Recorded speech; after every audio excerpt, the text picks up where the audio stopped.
우리에게 주시는 하나님 말씀 사사기 6장 27절 한 절에 있는 말씀입니다.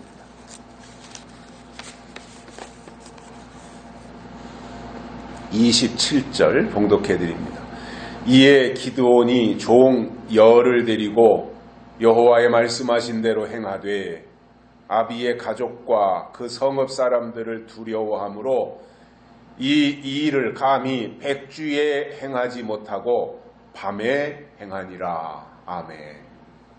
한 주간 동안도 건강하셨습니까? 장로교는 칼빈주의라고 부릅니다. 칼빈에 의해서 장로교가 세워졌기 때문에 칼빈주의라고 하고, 또 다른 말로는 칼빈주의를 개혁주의다 이렇게 부르는데, 여기서 개혁이라고 하는 말은 새롭게 변화한다라는 뜻입니다. 그래서 칼빈이 말한 개혁주의는 제자리 걸음을 하거나 정지되어 있는 것이 아닙니다. 늘 살아있고 움직이고 활동하고 변화되고 성장하고, 그리고 시대적으로도 성경을 통해서 새로운 하나님의 뜻을 추구하면서 하나님이 제시하시는 방향으로 나아가려고 몸부림치는 신앙이 진짜 개혁주의 신앙입니다. 그런데 많은 경우 겉으로는 장로교다 이렇게 말하면서 우리 교회는 장로교다, 우리 교회는 가장 큰 합동측, 장로교 중에서도 합동측이다 또는 통합측이다, 이렇게 과시를 하면서 실제로 들어가서 보면 개혁을 하지 않는 경우들이 다반사라고 봅니다. 장로교가 개혁주의인데 개혁주의는 말하면서 실질적으로 신앙의 개혁은 일으키지 않고 있다는 것입니다. 그러다 보니 장로교가 교리에 얽매여서 전통에 쩌들고 있고, 신앙이 묵은 신앙으로 아주 토착화되고, 이렇게 된다는 것은 더 이상 장로교가 아니고 예수님의 표현대로 본다면 그들은 또 다른 바리새인들에 불과하다라는 말입니다. 제가 5, 6년쯤 전에 아무것도 모르고 하나님의 일을 하겠다고 뛰어들었을 때 가장 먼저 고민했던 것이 있습니다. 과연 하나님의 일을 어떻게 해야 될 것인가? 어떤 방향으로 나가야 될 것인가? 이러한 것들에 대해서 고민하면서 대표적으로 두 가지를 제가 생각을 했었습니다. 하나님의 일을 지적인 방향으로, 지식에 치우쳐서 지식의 범위 안에서 지적인 방향으로 나갈 것인가, 아니면 영적인 방향으로 나갈 것인가, 이 두 가지를 놓고 고민을 했었습니다.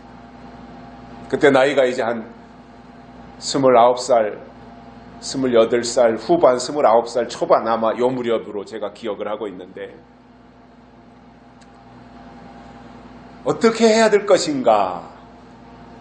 하나님의 일을 하긴 해야 되는데 어떤 방향을 정하고 가야 될 것인가?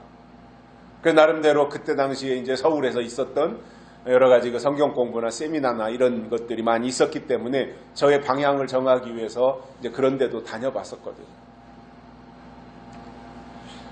그래서 지적으로 가야 되느냐, 영적으로 가야 되느냐. 물론 저는 이 둘을 따로 분리시켜서 생각할 수 있는 부분은 아니라고 봐요.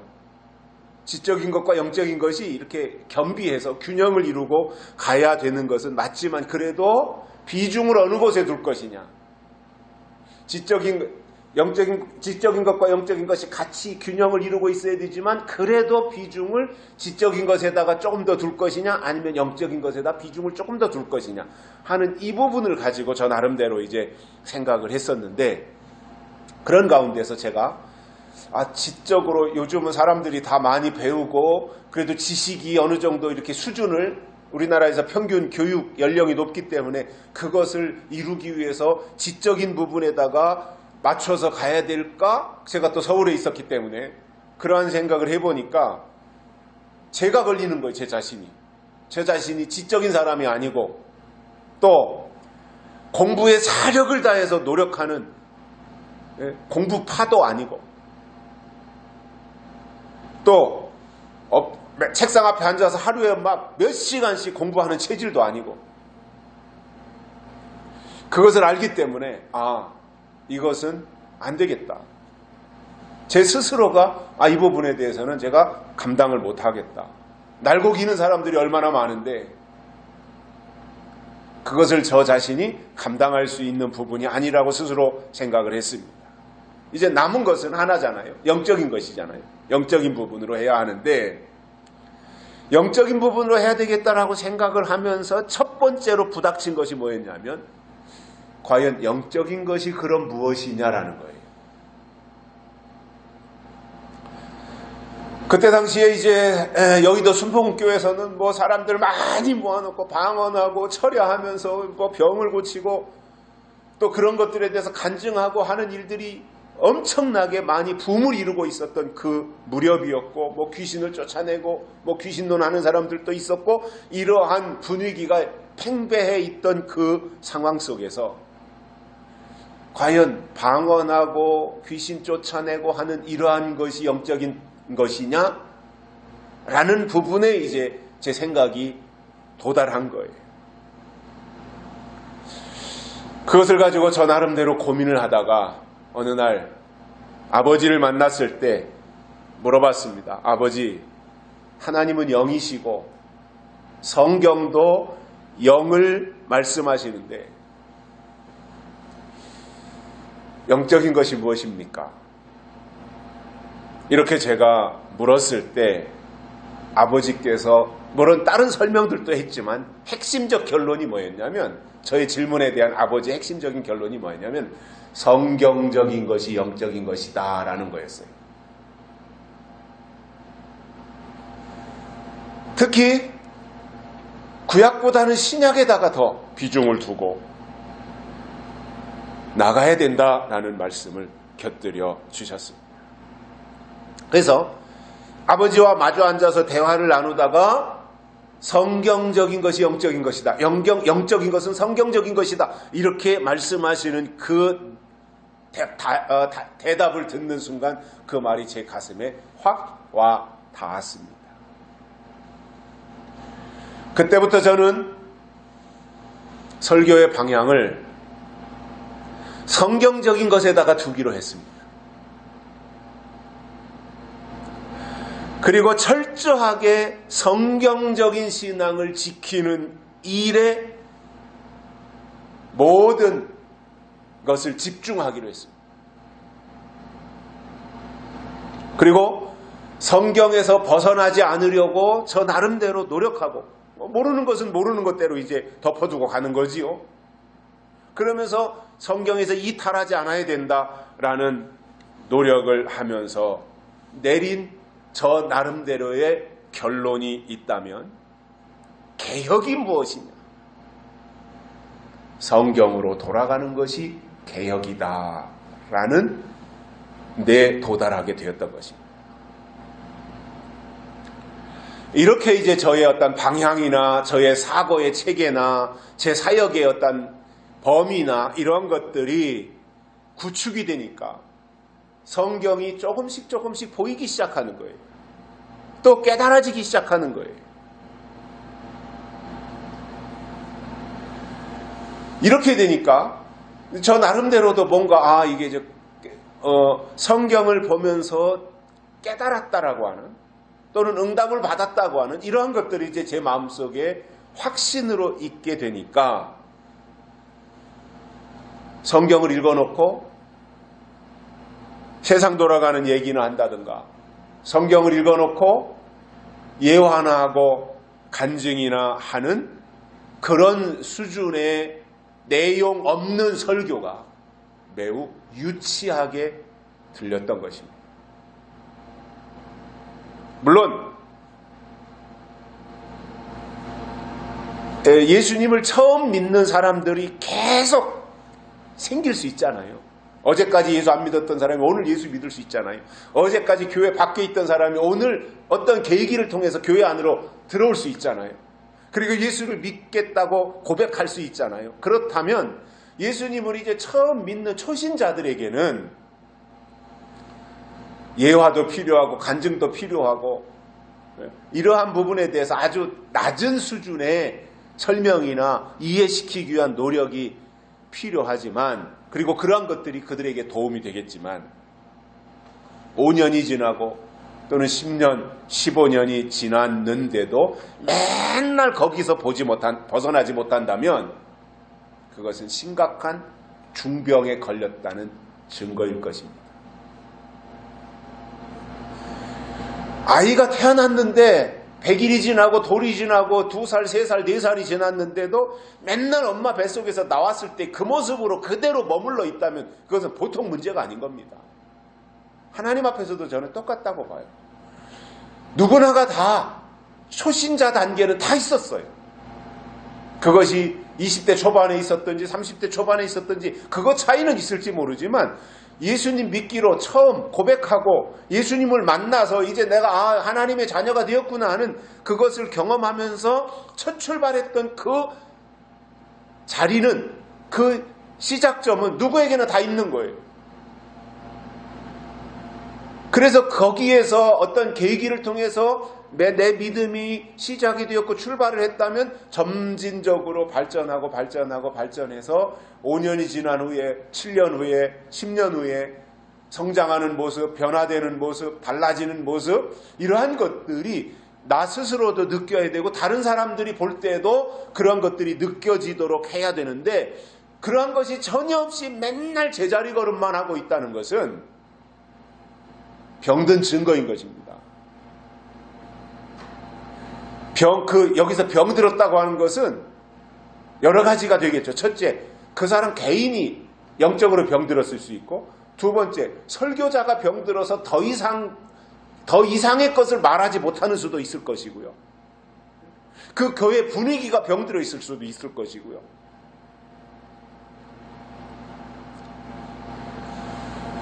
그러니 이러한 사람들, 이러한 정도의 수준의 설교자들을 통해서 성경적 재림신앙이 전파될 수 있겠는가라는 생각을 해보게 되는 거예요.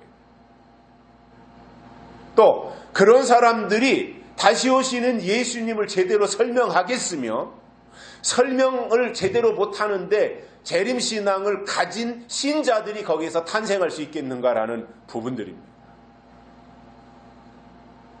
이런 사람들이 요한계시록을 기대하겠으며 관심을 가지겠으며 계시록을 이해할 수 있겠는가라는 거예요. 또 그 정도밖에 안 되는 수준의 사람들이 기도원과 같이 엄청난 하나님의 일을 해낼 수 있겠냐는 거예요.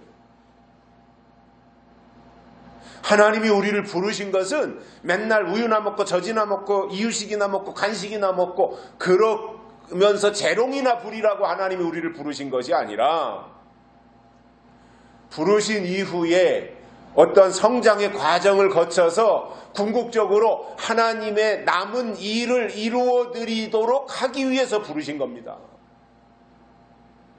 그런데 남은 일에는 관심이 없어요. 남은 양식에도 관심이 없어요. 그리고는 맨날 우유나 먹고 재롱이나 부리는 정도의 수준이라면 하나님이 그런 사람을 통해서 남은 역사를 이루시겠냐는 겁니다. 오늘은 기드온이, 저는 이 사사기 6장 이 부분을 읽으면서 기드온의 심정을 이해를 하게 됐어요. 참 기드온이 참 그랬겠구나 이해를 하게 되는 것이 뭐냐면, 매우 난처하고 곤란한 상황이에요. 지금 이 하나님의 명령을 듣고 실행에 옮긴다고 하는 것이 참 난처할 수밖에 없는 거예요. 그런 가운데서 하나님의 말씀을 듣고 실행에 옮기는 이 과정을 통해서 기드온이 한 일이 무엇인지 세 가지를 깨닫고 은혜를 받겠습니다. 첫째로는 기드온은 말씀하신 대로 행했습니다. 이게 중요한 거예요. 말씀하신 대로 한 거예요, 기드온이. 저는 하나님께 붙잡혔다, 하나님께 사로잡혔다, 하나님의 사람이다 라고 말을 할 때 그 첫 번째 특징이 뭐냐면 말씀대로 하는 거예요. 이렇게 믿어라, 아멘. 저렇게 믿어라, 아멘. 이제는 계시록으로 믿어야 된다, 아멘. 그리고 계시록으로 입문해서 계시록을 터득하고 깨닫고 하는 이 과정 속으로 들어가는 것이 말씀대로 행하는 것이다라는 거예요. 그래서 성경을 볼 때에도 더하거나 빼지 않고 하나님이 말씀하신 그대로 행하는데, 하나님이 기드온에게 야, 너 아버지 집에 있는 바알의 단을 허물어라 이렇게 말씀하시니까 기드온은 그대로 행했다는 것입니다. 아이고 하나님 어려운 거예요. 아이고 아버지가 알면은 얼마나 불호령이 떨어질 텐데요. 아이고 안 돼요. 나 못해요. 그거는 아버지에게 얘기하세요. 이렇게 핑계대지 않았다는 거예요. 여러분, 우리가 신앙생활을 하고 있는데 다 신앙생활 잘하고 싶죠. 저도 그렇고 여기 계신 분들도 그렇고 또 유튜브 예배 참석하신 분들도 그렇고 모두가 다 신앙생활 정말 잘하고 싶고 하나님께 인정받고 싶은 마음이 다 있을 겁니다. 그런데 정말 신앙생활을 잘하는 핵심 비결이 뭐냐면 하나님이 말씀하신 대로 하는 겁니다. 모세를 보니까 말씀대로 행한 사람이에요. 모세가. 하나님이 명하신 그대로 행한 것이 모세였어요. 물론 초창기에는 반발도 했고 하나님이 바로왕 앞으로 가라 그럴 때에 즉각적으로 응하지 않아요. 몇 번이나 불응을 해요. 그러나 그 이후에 모세의 삶을 보면 말씀대로 행해 나아가는 모세의 모습을 봅니다. 예수님도 이 땅에 오셨을 때 보면 예수님도 말씀대로 행하신 분입니다. 그래서 예수님이 누구냐 하면 말씀대로 나셨고 말씀대로 죽으셨고 말씀대로 부활하신 분이에요. 이 예수님이잖아요. 말씀하신 그대로 다 하신 분이에요. 창세기 21장 1절에 보면 이러한 말씀이 있습니다. 하나님이 아브라함의 아내인 사라에게 하신 말씀이거든요. 이렇게 말씀하셔요. 여호와께서 그 말씀하신 대로 사라를 권고하셨고 여호와께서 그 말씀하신 대로 사라에게 행하셨으므로 사라가 잉태하였고 하나님이 말씀하신 기한에 미쳐 늙은 아브라함에게 아들을 낳으니 이렇게 말씀하고 있습니다. 말씀하신 대로 사라를 통해서 역사하신 하나님을 설명해 주고 있는 것입니다. 그러면 사라 입장에서 볼 때 하나님은 그렇게 하셨지만 사라 입장에서 볼 때 네가 아들을 낳으리라고 하는 말씀 명령을 받았을 때 사라는 스스로 경수가 끊어졌어요. 생리가 이제 끝났어요. 갱년기가 지나갔단 말이에요. 그렇기 때문에 내가 자식을 낳는다, 아들을 낳는다, 이것은 스스로가 알아요. 이건 나한테는 불가능한 일이다 라고 이미 마음속에 굳게 믿고 생각하고 있었던 것이 사라였습니다. 그래서 하나님이 네가 이제 아들을 낳을 것이다 라고 말씀했을 때 그 말을 듣고 사라가 웃었다라고 말하고 있어요. 성경에 그렇게 기록하고 있어요. 그러나 하나님은 하나님의 일을 이루실 때 육체의 나이나 그가 얼마나 노쇠했냐, 얼마나 늙었느냐, 젊었느냐 이것을 보시고 역사하는 것이 아니라는 거예요. 하나님이 하시려고 하면 그리고 하나님이 정한 때가 되면 하나님은 반드시 하나님의 작정하신 그 일을 이루시고야 마는데, 그것은 인간의 어떤 조건을 보고 이루시는 것이 아니라 조건을 뛰어넘어 초자연적인 역사 속에서 하나님이 그 일을 행하신다는 거예요. 만약에 아브라함과 사라가 젊었을 때, 사라가 아직 갱년기가 지나기 전에 하나님이 오셔서 네가 아들을 낳을 것이다 라고 해서 아들을 낳았다면 그것은 전적으로 인간의 어떤 수단 또는 노력에 의해서 된 일이라고도 생각할 수 있지 않겠습니까? 그러나 그 모든 과정을 다 이제 끝났고 이미 경수가 끝난 지도 10수년 아니면 20여 년이 넘게 지났을 것이고,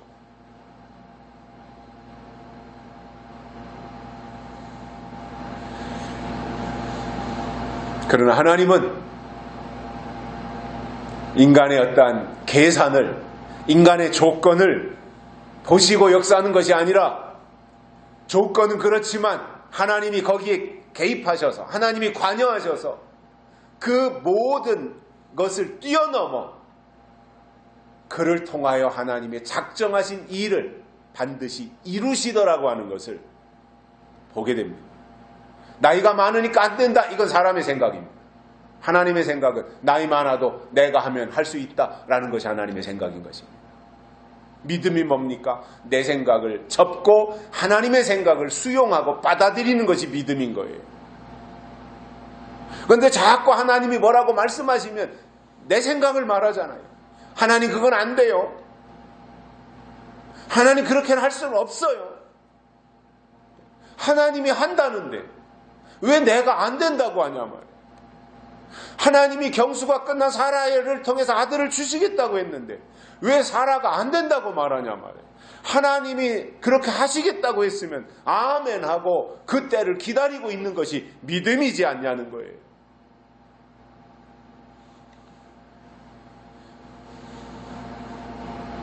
서른 살에는 임신할 수 있지만 90살의 임신은 불가능하다라고 하는 것은 사람의 생각인 거예요. 그러나 하나님이 말씀하셨으면 30살이든 아니면 90살이든 말씀하신 그대로 이루시는 분이 하나님이시더라고 하는 것을 우리는 성경을 통해서 발견할 수 있습니다. 지금도 마찬가지입니다. 우리의 힘으로 또는 우리의 능력으로는 도저히 안 되는 일, 도저히 불가능한 일이라고 할지라도 하나님이 말씀하셨으면 그것은 그대로 이루어질 것을 믿는 것이 믿음입니다. 계시록을 그렇게 보자 말이에요. 2000년 전에 반모섬에서 사도 요한을 통해서 2000년 후에 이루어질 일을 말씀하신 거잖아요. 그러면 아브라함에게 아브라함 나이 75, 사라의 나이 65살 때 내가 너에게 자식을 주겠다, 아들을 주겠다라고 말씀하신 것이 25년 이후에 가서 이루어지는데, 사람의 생각은 오늘 말씀하셨으면, 자식을 주겠다고 오늘 약속하셨으면 내일부터 점점 배가 이렇게 나온다면 그거 못 믿을 사람이 어디 있어요? 오늘 말씀한 것이 내일 이루어지고 또는 모레 이루어진다면 그거 못 기다릴 사람이 어디 있어요? 아브라함이 위대했던 것이, 물론 중간에 인간적인 생각이 개입이 되기도 하지만 위대했던 것은 25년을 기다렸다는 것입니다. 성경이 말하는 믿음이 뭐냐면 약속을 기다리는 것이 믿음이에요. 약속 없이 기다리는 것은 믿음 아니에요. 그거는 그 사람의 신념인 거예요. 여러분, 신념과 믿음은 달라요. 신념은 자기 생각이 기준이에요. 내 목표가 기준이고 내 노력이 기준인 거예요. 신념은. 그러나 믿음은 하나님의 약속이 기준인 거예요. 내 신념은 이루어지지 않을 수 있어요. 아무리 노력했는데도 내 신념에서 나온 것은 이루어지지 않을 수 있어요. 그러나 하나님의 약속에서 나온 것은 반드시 이루어지는 거예요. 우리는 신념의 신앙을 가질 것이 아니라 약속의 신앙을 가지자 이겁니다. 신념에서 나온 것을 가지고 그것을 굳게 믿을 것이 아니라 하나님의 약속, 성경에서 나온 것을 근거로 해서 믿고 기다리는 것이 바람직한 것이고 하나님이 기뻐하시는 신앙의 자세일 것입니다. 요한복음 6장 63절에 보시면 이렇게 말씀합니다. 내가 너희에게 이른 말이 곧 영이요 생명이라 이러셨어요. 내가 너희에게 이른 말이 영이고 그 말이 생명이라는 거예요. 그래서 말씀을 읽고 듣고 지키는 신앙이 하나님 앞에 합당한 것입니다. 그런데 사실상 요한계시록이라고 하는 책이 1장부터 22장까지 그다지 긴 내용은 아니지만 그것을 읽다 보면 이해하기가 참 어려워요. 참 난해해요. 어떤 것들은 굉장히 막 상징으로 돼 있다 보니까 그 상징이 의미하는 것이 무엇인지를 모르다 보니 접근하기가 쉽지 않아요. 또 그 내용상으로도 보면 하나님이 인을 치신다 그랬는데 도대체 인이라고 하는 것이 무엇인지도 모르니까 옛날에는 이마에 무슨 십자가 표시를 하는 것이다 이렇게 말했던 사람들도 있었잖아요. 인이 뭔지 제대로 모르니까 계시록은 있고 계시록은 설명을 해줘야 되는데 그것이 무엇인지 정확하게 성경 속에서 해답을 찾지 못하다 보니 인하면 이마에 십자가가 있다라는 거예요. 제가 초등학교 다닐 때 오셔서 부흥회했던 부흥강사님들이 다 그렇게 설교하셨어요. 제가 초등학교 다닐 때 오셨던 부흥강사님들만 해도 그래도 그때만 해도 종말론이나 재림신앙이 있었어요. 계시록을 낮 시간에 저녁에는 부흥회를 하더라도 낮에는 사경회식으로 성경을 설명하는 시간이었기 때문에 그런 것들을 설명을 하는데 제가 들었던 기억들이 그런 거예요. 이마에 그 강사님 눈에는 보인다는 거예요. 누가 이마에 십자가가 있는지. 그러니까 이게 얼마나 참 두려운 마음이 생기지 않겠습니까? 어린 나이였을 때도. 그리고 그분이 막 굉장히 우러러 보이고 높이 보이고 뭔가 어렸을 때 10대 한 서너 살, 12살, 서너 살 이때는 뭔가 이렇게 대상을 정해놓고 그 사람을 뭐 이렇게 우상화하려고 하는 마음도 있고 뭔가 이렇게 내가 글을 통해서 나도 이렇게 스스로도 높아지려고 하는 글을 벤치마킹 해가지고 나도 높아지려고 하는 이런 이제 생각들이 있는데 그러한 것들을 보니까 막 굉장히 좀 신기하기도 했던 그러한 기억들이 있거든요. 그런데 커서 제가 성경을 이해하고 보니까 그때 그분은 그때 당시에 이렇게 최선을 다해서 성경을 설명하려고 했고 인이라고 하는 것을 이마에 보이는 십자가로 표시를 그렇게 설명을 했지만 그때는 그렇게 설명하는 것이 최선이었겠지만 이제 시대가 지나가고 지금 와서 계시록을 보니까 그것은 스룹바벨의 사상이었구나라고 하는 것. 왜냐?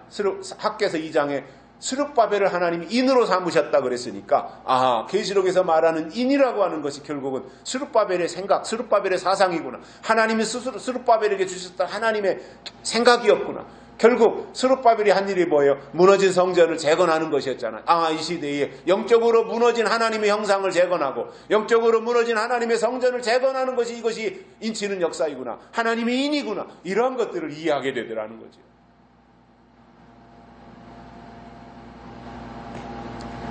그런데 이것을 모르다 보면 계시록을 들어가서 읽어보니까 인에 대해서 인이 나오는데 인이 뭔지 모르잖아요. 그러니까 답답해지니까 접는 거예요. 읽다 말고. 환란이 나오잖아요. 근데 이 환란에 대해서 무시무시하게 뭐 전갈이 나오고 뭐 마병대가 나오고 이렇게 하니까 이게 도대체 이해가 안 되니까 그것도 읽다가 그냥 덮어버려요. 예수님이 재림한다고 했는데 몇 년 몇 월 며칠 날 재림한다고 했으면은 그거 기다리지 않을 사람이 아무도 없을 거예요 아마. 그런데 날짜는 한마디도 해놓지 않고 이렇게 이런 상황이 전개되어질 때 이러한 일들이 있을 것이다 라고 하는 것을 말씀하셨고 결국 나팔을 통해서 예수님의 재림을 설명하고 있다 보니 그 내용 파악이 안 되는 사람들이 어떻게 재림을 이해할 수 있겠습니까? 그러니까 자꾸 날짜를 정해놓고 가는 거예요. 기껏 해야 계시록을 보고 기껏 해야 하는 그들의 결론이 뭐예요? 날짜 정해놓고 시한부 종말론으로 가는 겁니다. 이런 어리석은 사람들이 어디 있습니까, 세상에. 하나님이 날짜를 알려주시는 것이 필요했다면 성경에 하나님이 날짜를 정해놓으셨을 거예요. 근데 날짜를 정해놓지 않고 징조를 말씀해 주셨어요. 그러니까 징조를 통해서 우리가 깨달으라는 거예요. 그래서 성경을 보면서 우리는 징조를 알아야지, 성경을 보면서 날짜를 말하면 그것은 자기 무덤을 파는 겁니다.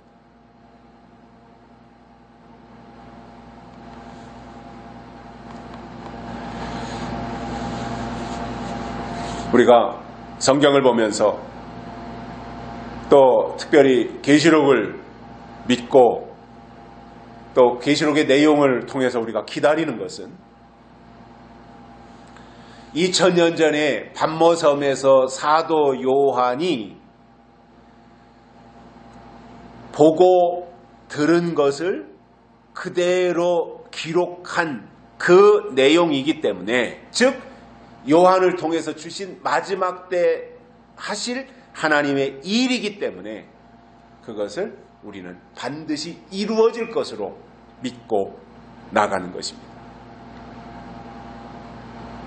우리가 하나님의 역사를 잘 알아야 되는데, 하나님이 하시는 일의 과정을 우리가 이해하면 신앙생활을 하는데 수월해지는 면들이 있는데, 그게 뭐냐면은 하나님은 언제나 먼저 말씀하시고 나서 때가 되면 그 말씀하신 것을 반드시 이루시더라는 거예요. 말씀이 먼저 오고 때가 되면 그것이 이루어지더라. 이것이 성경이에요. 성경의 모든 역사는 다 그렇게 돼 있어요. 그래서 말씀하시는 하나님이 중요한 것이고요. 말씀하실 때 그 말씀을 들어야 그 말씀이 이루어질 때 그 이루어지는 현장에 같이 동참할 수 있는 것이지, 말씀하실 때 외면하고 말씀하실 때 듣지 않은 사람들이 그 말씀이 이루어질 때 그 현장에 같이 동참한다고 하는 것은 그거는 억측이고 불가능한 일입니다. 그래서 말씀이 하나님이시기 때문에 말씀을 가진다는 것은 결국은 하나님을 가지는 거예요. 하나님을 소유하는 거예요. 표현이 좀 이상할지 모르지만 말씀이 하나님이고 하나님이 말씀이시잖아요. 말씀과 하나님은 동격이잖아요. 그럼 말씀을 가진다라고 하는 것에 대해서는 거부감이 없는데, 하나님을 가진다라고 생각하면은 좀 표현이 안 좋다 이렇게 생각하더란 말이에요, 사람들이. 그러나 엄밀한 의미에서 보면은 사실상 말씀을 소유한다고 하는 것은 하나님을 소유하는 것이다, 그겁니다. 우리가 2022년도를 살고 있는데, 지금 우리에게 하나님이 내려주시는 말씀을 듣고 깨닫는다면 하나님은 그에게 인을 치실 것이고요. 그리고 하나님의 전부를 그에게 주실 것입니다. 이게 말씀하시는 하나님의 축복인 것입니다. 기드온이라고 하는 사람이 특별했던 것은요, 하나님이 그에게 찾아오셔서 말씀하셨더니 싫어요, 못해요, 아유 나는 안 할래요, 이거 한마디 안 했어요. 그리고는 그대로 다 행했고 하나님은 이것을 믿음으로 인정하셨던 거예요. 저는 그전에도 기드온을 굉장히 좀 좋아했습니다만은, 기드온이라는 이 사람의 내용을 또 이번에 우리가 작년 연말 그리고 올 초 들어서서 기드온에 대해서 계속 이어서 우리가 사사기를 통해서 말씀을 듣고 있는데, 앞으로도 아마 몇 번은 더 나갈 거예요. 근데 기드온에 대해서 우리가 파악을 잘하면 이 기드온이라고 하는 사람을 우리의 신앙의 모델로 삼아도 이거 조금도 손색이 없는 사람이다. 저는 그렇게 생각을 해요. 아브라함만 또는 이삭만 유명한 것이 아니라 이 기드온 같은 사람, 숨은 인재잖아요. 숨은 신앙의 사람이잖아요. 기드온 같은 사람도 우리 신앙의 모델 케이스로 삼으면 얼마든지 좋겠다라는 생각을 하게 되었고, 그래서 이렇게 말씀하는 거예요. 그냥 뭉뚱거려서 한두 번 나눠서 해도 되지만 이렇게 세밀하게 지금 우리가 기드온에 대해서 추적해 나가고 있지 않습니까?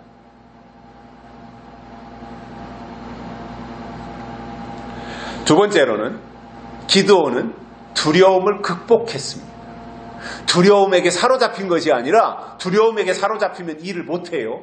그 두려움을 극복했다라는 거예요.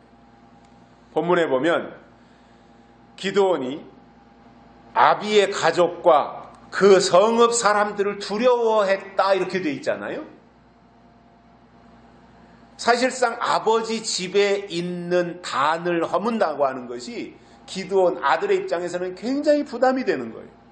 아버지의 일을 이렇게 좀 돋보이게 하고 아버지의 일을 좀 이렇게 높여드리고 아버지 하시는 일을 좀 드러나게 하고 이런 마음이 다 아들들에게 자식들에게 있지 않겠어요?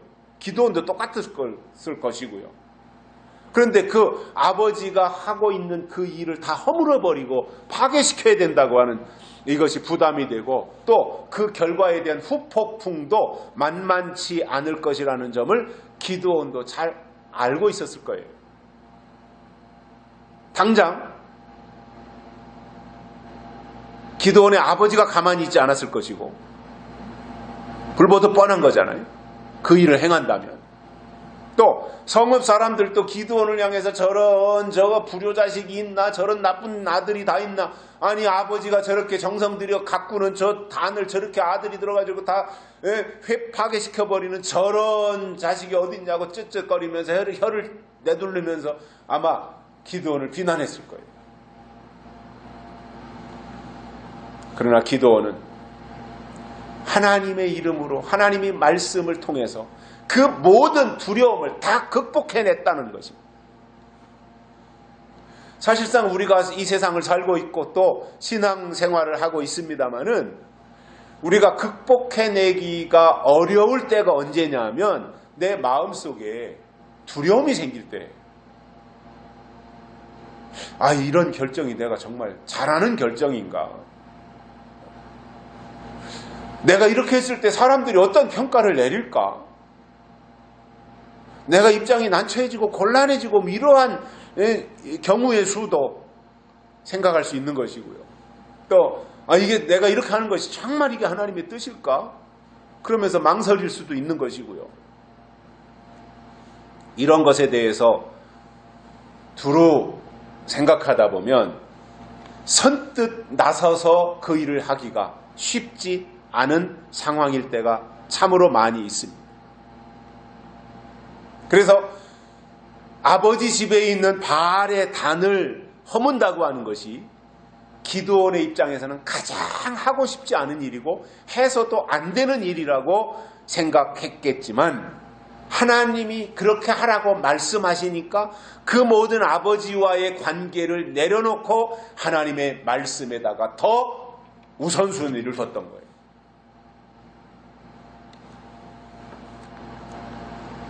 아버지에 대한 두려움이 얼마나 있었겠어요. 그런데 그것을 이겨냈다는 것. 만약에 목동 다윗에게 두려움이 있었다면 절대로 골리앗 앞에 나서지 않았을 겁니다. 골리앗이 두렵다면 골리앗이 공포로 다가왔다면 다윗이 뭐가 아쉬워서 골리앗 앞에 나섰겠어요. 그런데 다윗을 보면 평소에도 아버지 목장에서 양떼들을 돌보다가 때로는 한눈 파는 사이에 저 귀퉁이에서 풀을 뜯고 있는 양떼들에게 곰이라고 하는 놈이 와가지고 그 양을 잡아가면 다윗은 두려움 없이 끝까지 쫓아가서 그 양을 되찾아왔다. 성경이 그렇게 아모스인가 거기에 표현이 그렇게 돼 있죠. 귀조각이든 아니면 발뒤꿈치라도 그걸 다 삼켜가지고 이 짐승떼가 잡아다가 다 삼켜서 막 목구멍으로 다 넘어가는 것 속에도 그 아가리에다가 손을 집어넣고 귀조각이라도 되찾아온 것이 다윗이었다는 거잖아요. 그 정도로 아버지의 것을 지키려고 했던 마음이 다윗 속에 있었던 거예요.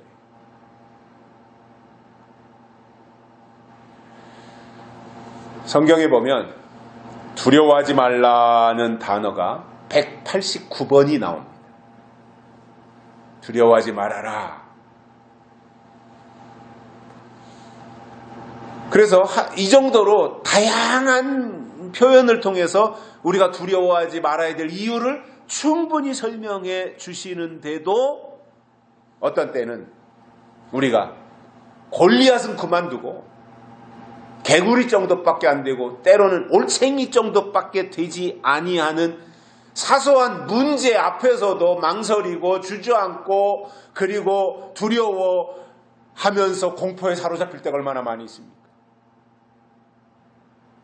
대상이 골리앗처럼 무지무지하게 커서 내가 그 앞에서 메뚜기밖에 안 돼서 내가 이렇게 주저앉는다면, 두려워한다면 아니 그럴 수도 있겠다 이해하지만 내가 만난 문제가 쬐깐한 것이고 개구리만도 안 하고 골채기만도 안 한데 그 앞에서 내가 넉다운 돼가지고 문제로 생각하고 두려워하고 있다면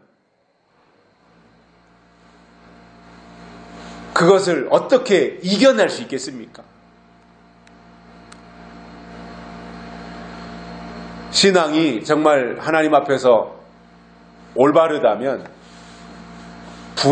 내가 만난 문제, 내가 부닥친 문제 배후에 숨어있는 하나님의 뜻을 깨닫게 되는 이것이 신앙의 힘인 겁니다.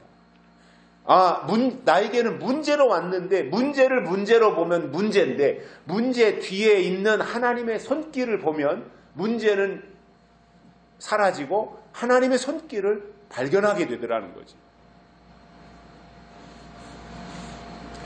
그래서 하나님은 항상 우리에게 기쁨을 주시고 감사와 평화를 주시는 분이기 때문에 모든 것을 그 방향으로 우리가 이해하고 나가야 되는 것이고요. 반대로 사단은 두려움을 주고 공포를 주고 불평을 주고 불화를 만들어내게 하는 것이 사단의 전략인 거예요.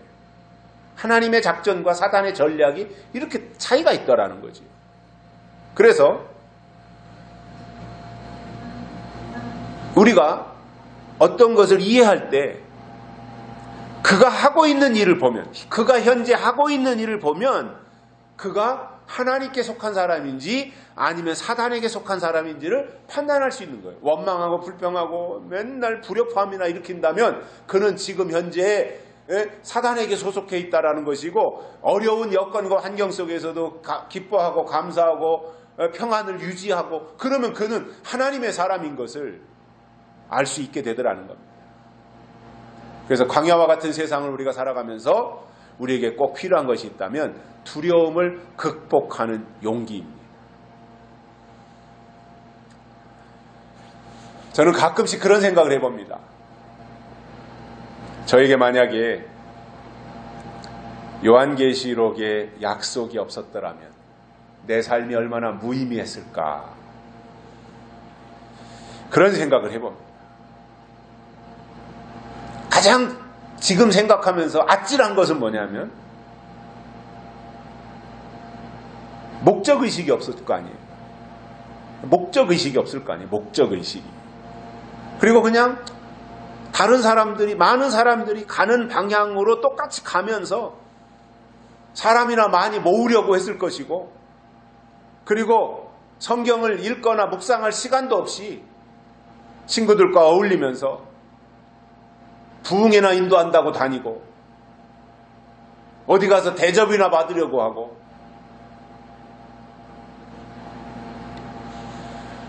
세상 성공이나 세상의 출세를 따라가는 그 정도이지 않았을까, 그 생각을 해보게 됩니다. 그러나 제가 요한계시록의 약속을 조금이나마 깨닫고 나니까 세상적인 가치보다는 계시록의 약속이 이루어지는 것을 더 희망사항으로 제가 가지게 되었다라는 겁니다.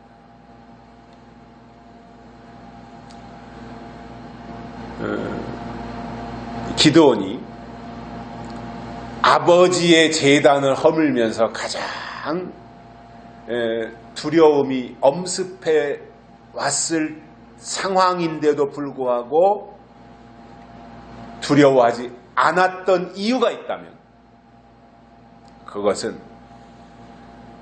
말씀하신 하나님이 나와 함께 하시다고 하는 그 사실을 믿었기 때문에 두려움을 이겨내고 하나님이 하라고 하신 그 일을 해냈던 것입니다.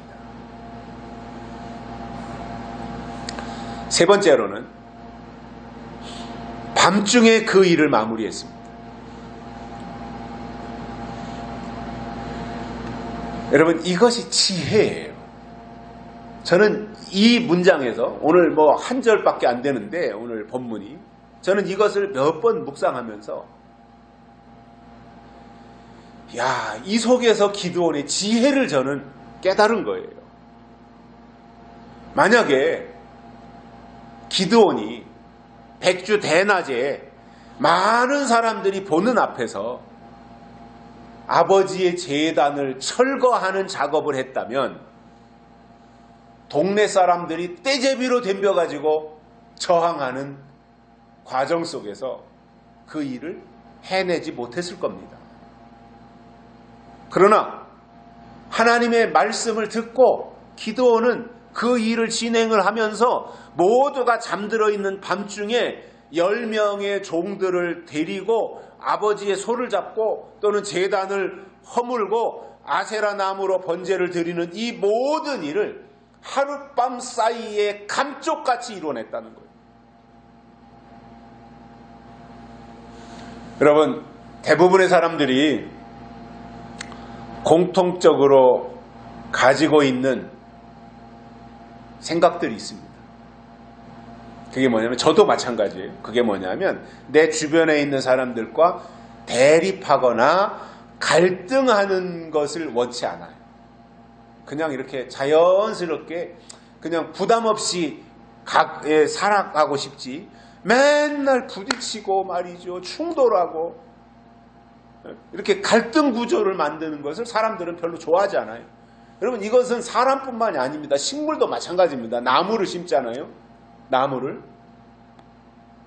나무도 여기에 나무 하나 심었어요. 여기 나무 하나 심었어요. 그럼 나무가 이제 어렸을 때 이제 묘목을 갖다 심을 때는 쬐깐하니까 별 생각 없이 이렇게 가까이다 심어 놓는단 말입니다. 그런데 이게 한 4, 5년 지나면 쑥 커버리잖아요.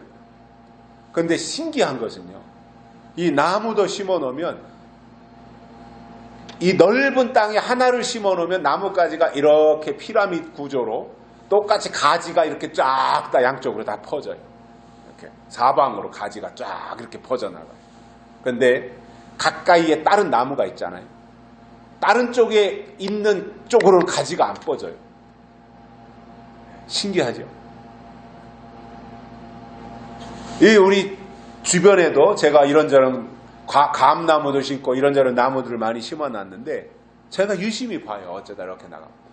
그런데 가까이에 이제 나무들이 가지가 이렇게 부딪힐 것 같으면 이쪽 나뭇가지와 이쪽 나뭇가지가 이렇게 자라나서 부딪힐 것 같으면 그쪽으로는 가지가 더 이상 뻗어가지 않아요.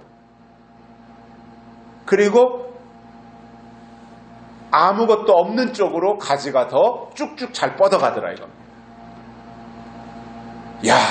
이 나무도 다른 나무와 갈등하는 걸 원치 않는 거예요. 부딪히는 걸 원치 않는 거예요. 하물며 사람도 똑같지 않겠어요?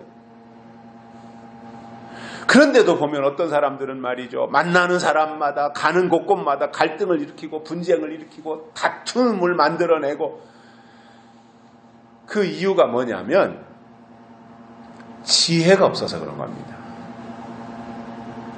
기드온은 사람들과 마찰하거나 갈등을 해소하면서 하나님이 지시하신 일을 다 수행하는데 최대한 지혜를 총동원해가지고 사람들과 부딪히지 않으면서 하나님의 일도 마무리해드리는 이 방법을 찾아냈던 겁니다.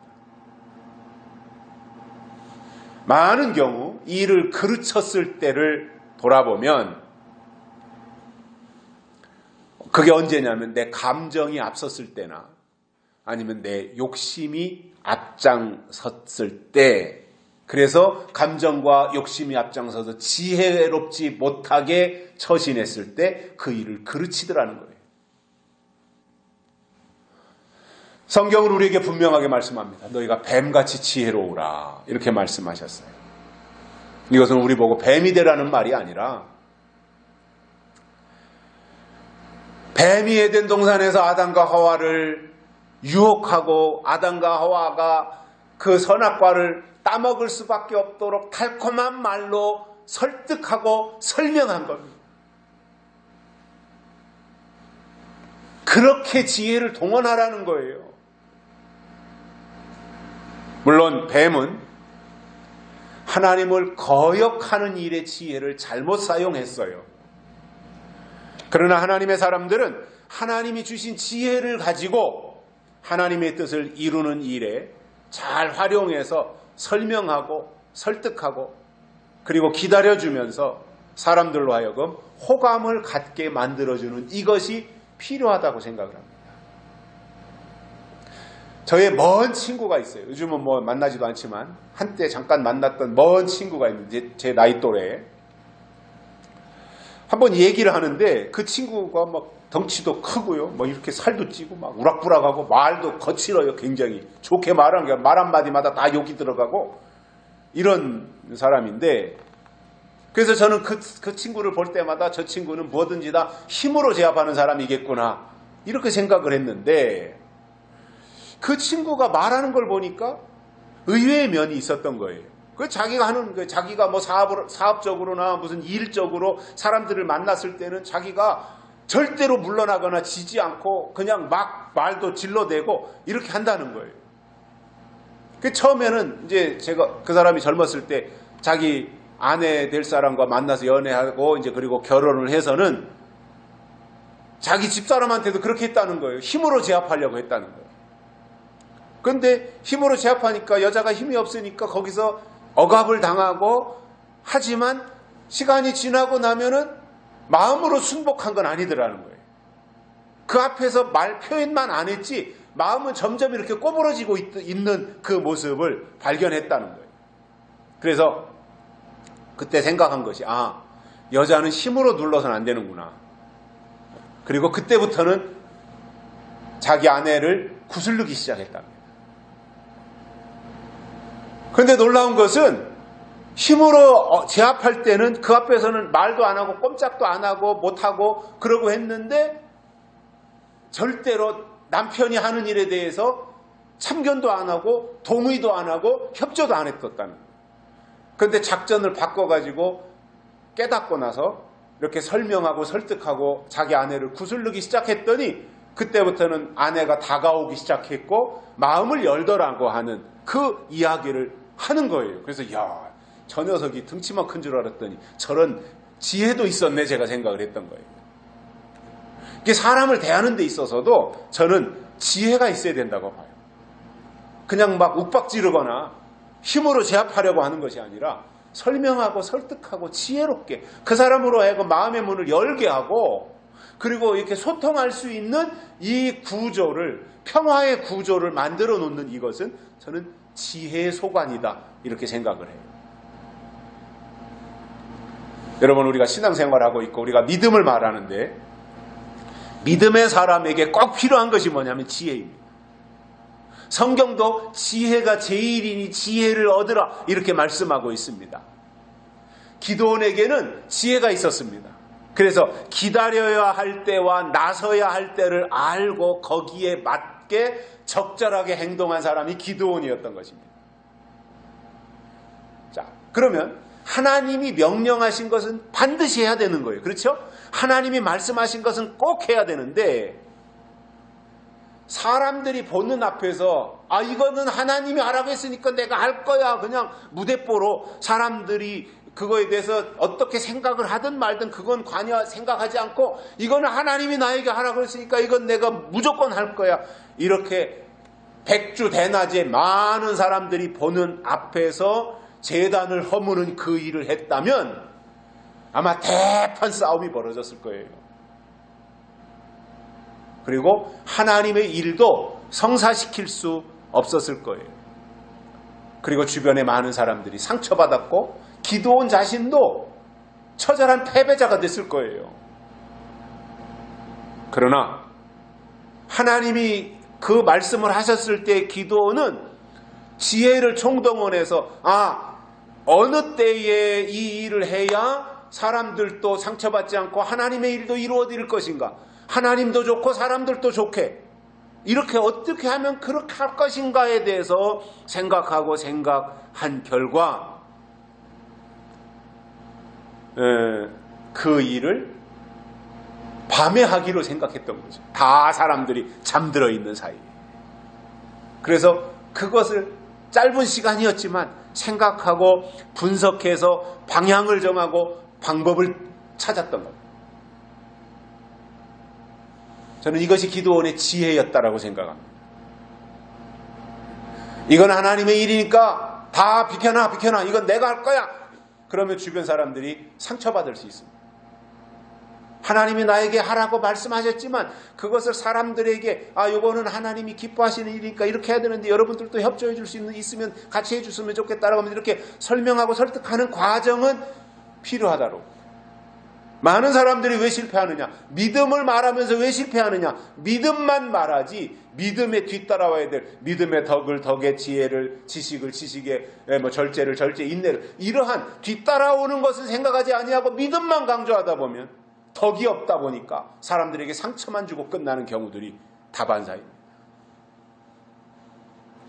저는 기드온을 보면서 그 어려운 일, 그 엄청난 일을 잡음이나 마찰 없이 이루어 낸 것을 보면서 기드온은 상황 파악도 정확했고 분석 능력도 뛰어났고 아울러 매우 지혜로운 사람이었다, 이렇게 생각을 하게 됐던 것입니다. 결론으로 기드온이 하나님께로부터 바알의 단을 헐고 아세라 상을 찍으라고 하는 말씀을 받았을 때 고민할 수 있고 또 갈등할 수 있고 괴로워할 수 있었을 겁니다. 그건 사람으로서 충분히 그럴 수 있습니다. 그러나 기드온은 그 이후의 행동이 위대했던 것이 뭐냐면은 사사로운 감정에 치우치지 않았어요.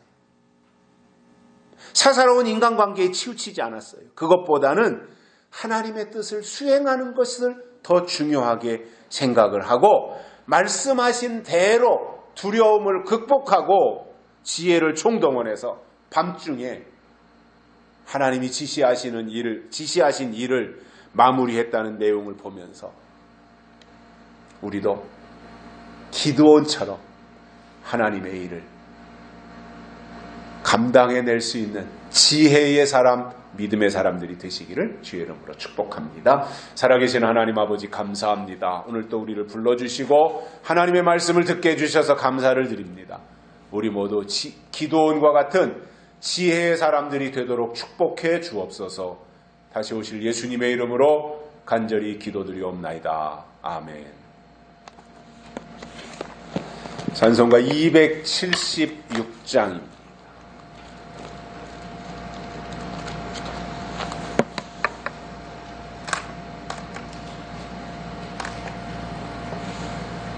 (1절과 3절) 보시겠습니다.